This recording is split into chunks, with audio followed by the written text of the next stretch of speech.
एक बार एक शराबी होता है।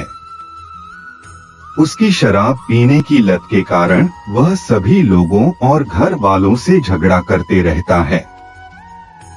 उसकी इस आदत की वजह से उसके घर वाले बहुत ज्यादा परेशान हो जाते हैं। शराबी भी अपनी लत को छोड़ना चाहता है, लेकिन चाहकर भी नहीं छोड़ पाता।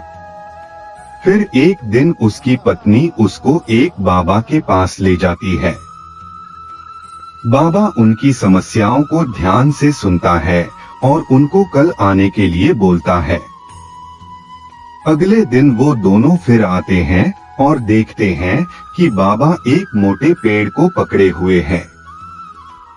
वो बाबा से समाधान पूछते हैं। बाबा उनको फिर से कल आने के लिए बोल देते हैं।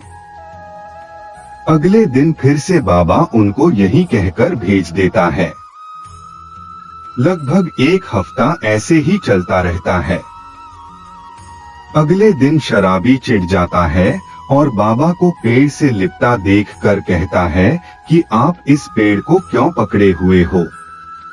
यह सुनकर बाबा कहता है कि मैंने इस पेड़ को नहीं पकड़ा है, बल्कि इस पेड़ ने मुझे पकड़ रखा है।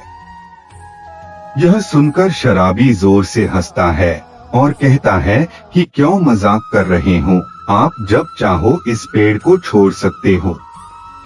यह सुनते ही बाबा बोला कि इतने दिन से मैं तुम्हें यही समझाने की कोशिश कर रहा हूँ कि हम अपनी इच्छा शक्ति से बुरी आदत को छोड़ सकते हैं। कोई भी आदत हमारे इच्छा शक्ति से बड़ी नहीं है। हम जब चाहे उस आदत को छोड़ सकते हैं। यह बात शराबी को समझ आ जाती है।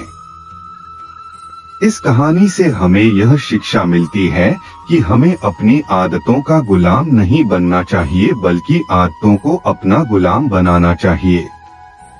हमें अपनी खुशहाली और परिवार की खुशी को अपनी प्राथमिकता बनाना चाहिए और अपनी जीवन में नकारात्मक आदतों को छोड़ने के लिए सक्रिय रहना चाहिए।